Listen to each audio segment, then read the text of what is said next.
was rooting for you. We were all rooting for you. How dare you? Learn something from this. Hey there. How you doing? You good? Yeah, that's good. I'm not so great.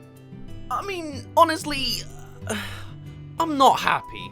Not happy at all. You know, 6 months ago, I saw this curious little trailer that was just bustling with potential. Yeah, cause, you know, it was one thing to see all of the Scooby-Doo references in a whole new lens, which everyone else could have pointed out to you, but as I looked closer between the lines, I full on discovered a whole secret underworld of connections into some new cinematic universe. And boy, isn't that endlessly intriguing to see. Sure, there's lots of potential pitfalls to fall into when it comes to establishing a whole new universe, but how bad can it really be in the hands of professionals? Welcome to the next generation of movie distribution. It's the modern day of 2020, and that means there's some changes that need to be made to make sure those high-up executives don't lose even a fraction of their earnings. With the world in as dire state as it is, we need a whole new alternative to those pesky cinema screenings and their disgusting germ-spreading ways. And hey, look at how unbelievably successful Trolls is doing with this new format. Yes, we have now entered the next level depth of the digital age, and following Trolls, Scoob here is the next in line to set up the whole wide-scale release of this direct-to-video on-demand industry standard, whereby, simply enough, films come out immediately across all sorts of platforms for all to consume from the comforts of their own homes. It makes sense in the streaming society we were in, and hey, it sounds like one of the simplest things to organize. How can you possibly screw that up? Well, I'll tell you all about that very soon, Sonny Jim, but first let's talk about Scoob itself and some of the more weird decisions this film already had going for it. Don't worry, this isn't just another review, but let's talk about some of the context of Scoob a tad, shall we? Because even when that trailer first popped up, it was a little controversial in places. The animation was something simple and an element that was easy to just get over. The modern world admires CG animation, and 2D is a thing of the past. But what's a little more weird of a choice was the casting. The whole Scooby gang has a well-established cast list that has been adored through several generations. So when this film popped up with its own take on the characters, it was a slightly larger pill for the audience to have to just swallow, and the original cast members that were never notified. I mean, Zac Efron as Fred Jones when the original voice actor's already in the film as Scoob still?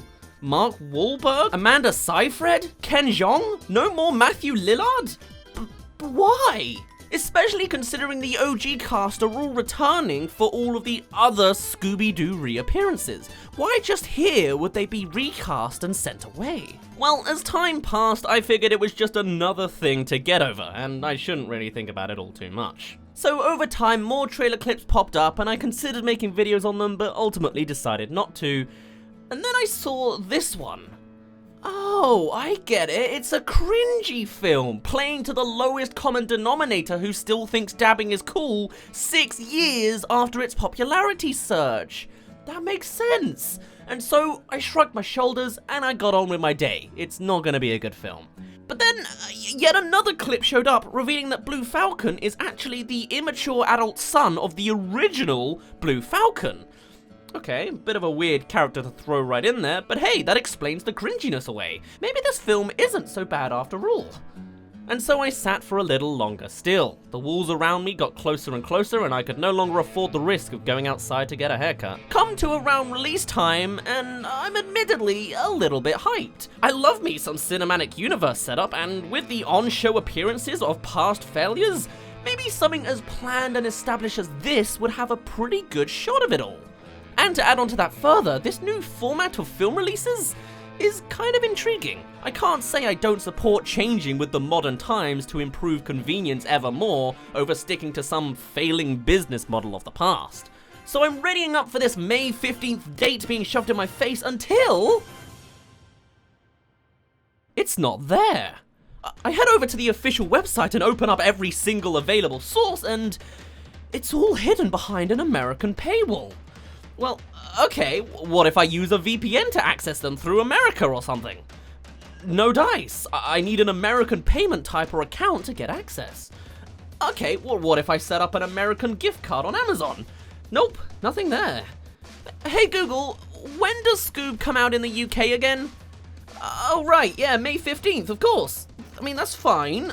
I wasn't too sure, because, you know, according to every other direct source I can find, it doesn't exist. I mean, I'm at the end of my rope here. I wanted to make like a review over the weekend for the release window, but there just isn't any kind of information or option for those of us in the UK. The Warner Bros. Pictures YouTube channel had our final source, the Scoob Movie Night premiere event. I heard about this actually. In an attempt to band together audiences from across their homes, the company wanted to set up a hashtag Scoob Movie Night, all in sync and all as one big marketing ploy. And you know what? That sounds actually like a pretty good idea. Maximize on this new audience layout with hashtag movements, bringing the world together through the use of the internet. There was just one problem for me. In the UK, this thing started at midnight, and there was a 30-minute countdown before the movie even begun. Was I really gonna stay up until 2:30 AM just to have a chance to see Scoob in any kind of format? Yes. Yes, I was. There was no other option. But man, this premiere was something else. You know how I had that one comment about this being the new modern change in business models and being updated more to the lifestyle choices of the modern age?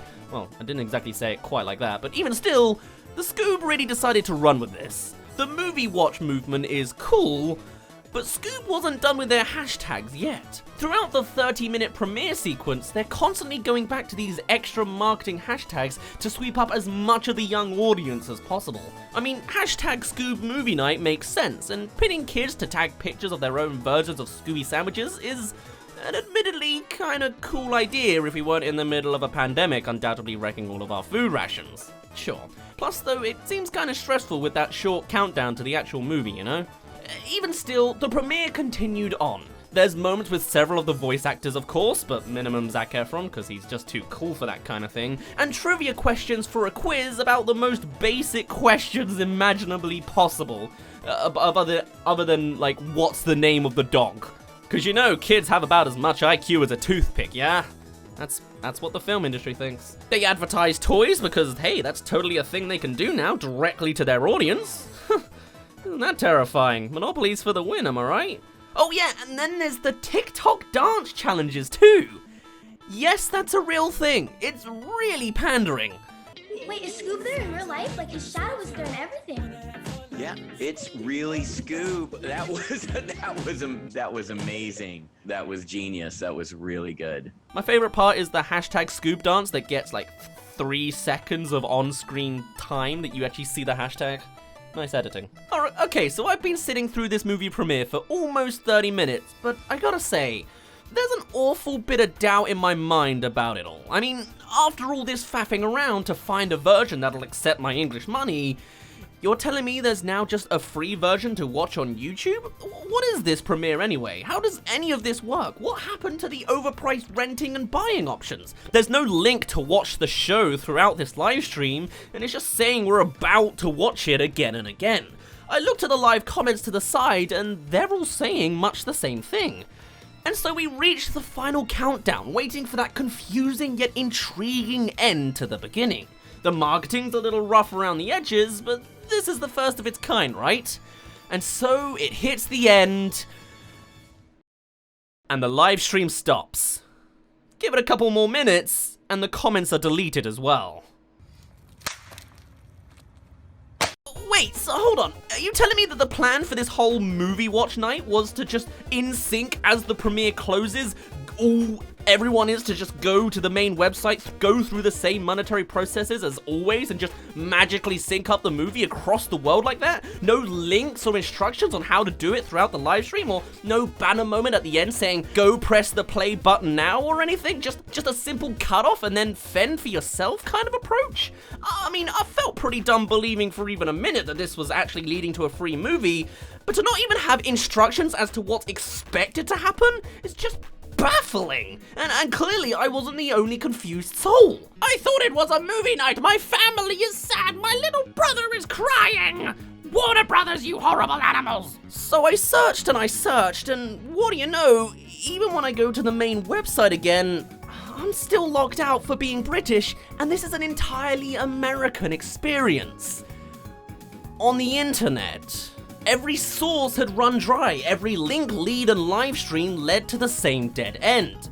Twitter at most had like the same image for the next hour and a half, and while the rest of America was set to watch this new universe unfold, I and the rest of the internet was left to lie our heads low in defeat. There simply was no other way. Do what you want 'cause a pirate is free. You are a pirate. You are a pirate.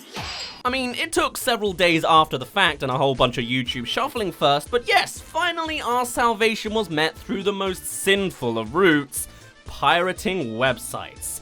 Am I a filthy, filthy man for succumbing to such destructive means to an end? Well, here's the thing.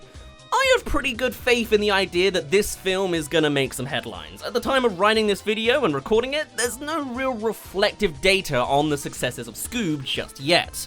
But I can see pretty clearly in my head a future where this film has incredible success. It is paving the way for the new norm for movies. Opening to a direct-to-home release opens the floodgates to a whole new way to consume these movies, and I feel much like Trolls, it's gonna blow away some records, especially with the notoriety of an IP as big as Scooby-Doo. This film could very well be the thing to set a new example, and the strategy it's taking on right now is one that is likely to be replicated for movies all across the industry.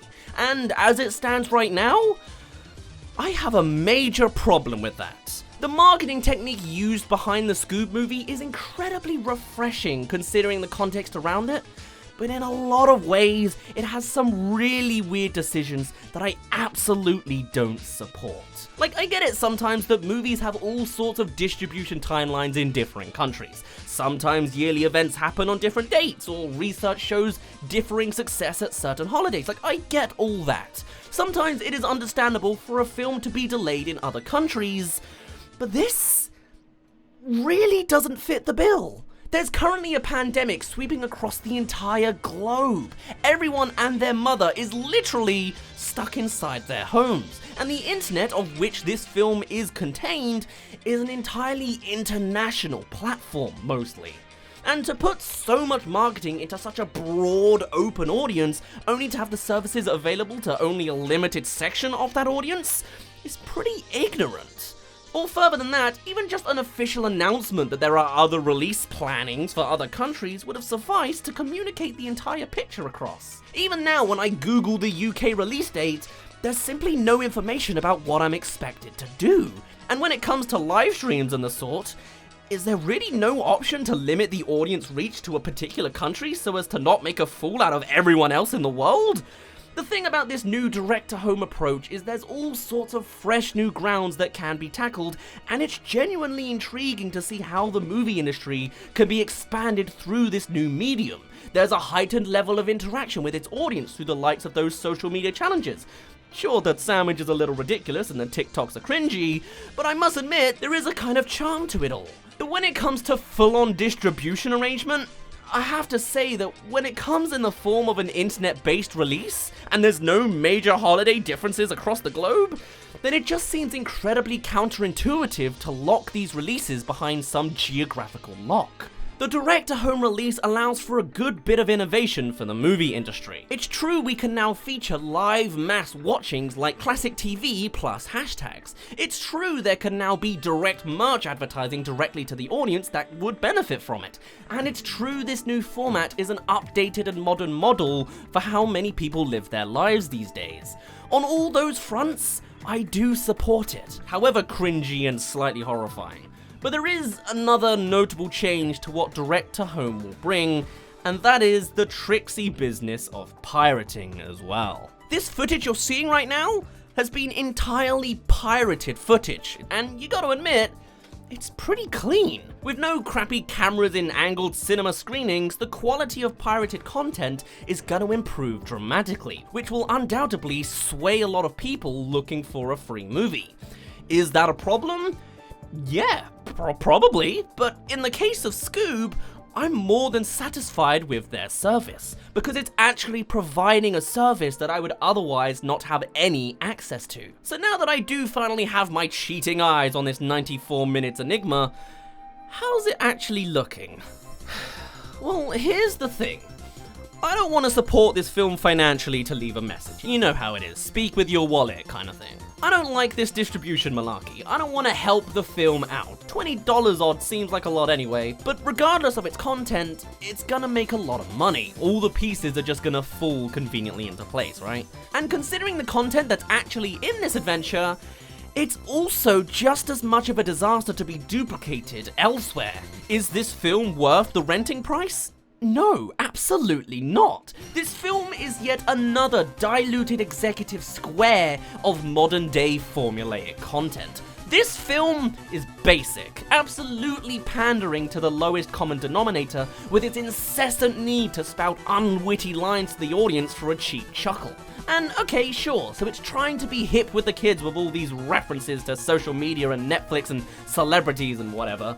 But the film is so hyper-focused on hitting that particular brand of people that it tarnishes everything else for it. The story is trash. It was all setting up for this massive new cinematic universe, but as per usual, there was absolutely no care in actually formulating it well. It's a retconned origin story for the first 10 minutes, and that's pretty nice.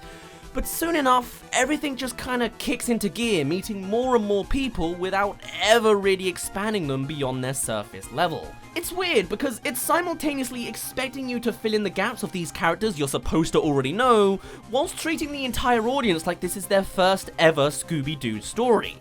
And it just doesn't work on any front. Add on to that the most generic archetypes of modern kids films with yet another generic superhero plotline because that's the only passable thing these days apparently. Like, I can get behind the idea with Falcon Fury considering he is officially one, but then to mutilate Dick Dastardly away from his humble machines and into this crazy megalovaniac with a collection of robot minions is just laughable and depressing all at the same time. Is this film seriously also trying to hop onto the Minions craze? Still? And I mean, what on earth happened to the likes of Captain Caveman? Like, this is the definition of a soulless sellout on a movie scale. Everything has become a puppet to this trend of trying to be forcibly funny and relatable to the common kids, but it's self-inflicting from every single angle. The recasted celebrities, the superhero plotline, the menial development, the constant references and pausing moments, it's all just one big conglomerate of cheap audience nudging for the type of people who simply want to shut off their brains and look at something pretty. And man, does it even struggle at that. Sure, the visuals look pretty smooth, but especially in the montage of classic shots does it become apparent just how cheap it all looks. It's like there's nothing in the room of any substance or life. It's not real. I feel like I can make most of this in Blender. Is this meant to be the film that paves the way for all future films? Is this what executives are gonna look at when they look up for inspiration for their next big hit? Because if this is truly the pinnacle of modern release films, then the overall quality of the film industry from this point on is absolutely doomed. This movie is a terrible example of what future films should be like, and it's such a shame because it seemed to have so much potential all those months ago. There are so many things about this film that go so right in the concept. Reviving a dead universe in a massive conglomerate for old school fans and a new burgeoning generation is amazing. Presenting it in a new medium that is open to all sorts of innovations is fascinating. But stumbling on the build-up of that cinematic universe, remaining dismissive and uncommunicative to the distribution arrangements to the rest of the already collected together world, and dedicating so much effort for the maximum numbers at the disposal of anything tangible, or real, or good, is an absolute tragedy. Movies are more than their celebrities. Stories are more than current trends. They age like milk, like half of the soundtrack will. And butchering the likes of all of these beloved characters is only betraying those who care the most out of your audience in the long term. And the worst part is, this film is probably destined to be so super successful. there were some jokes I liked, and I liked the parallel of 4 dogs being central to the plot, though it wasn't really a theme or addressed in any capacity. But everything else was just a to the numbers, about the numbers kind of film. And if this is set to be the golden standard of future direct movies across this lockdown and beyond, then I'd better find some kind of subscription service to pirating websites, because I will not be supporting this conduct with my wallet. I may not know what I want, but I certainly know what I don't want, and that is this wholeheartedly. And to think, just a simple release in the UK would have just created a bad review video, paid for of course, but still a bad review. Ah well, let's just hope for the best. It's all we can do. My name's been Dazz, you didn't really care, and I'll see you in a bit. You know who really got off easy in this film? The Jetsons. They just got a little reference in the credits. That's probably the best case scenario. Also, why wasn't the guy at the start Dick Dastardly? I mean, come on, it was so obvious, it should have lined up.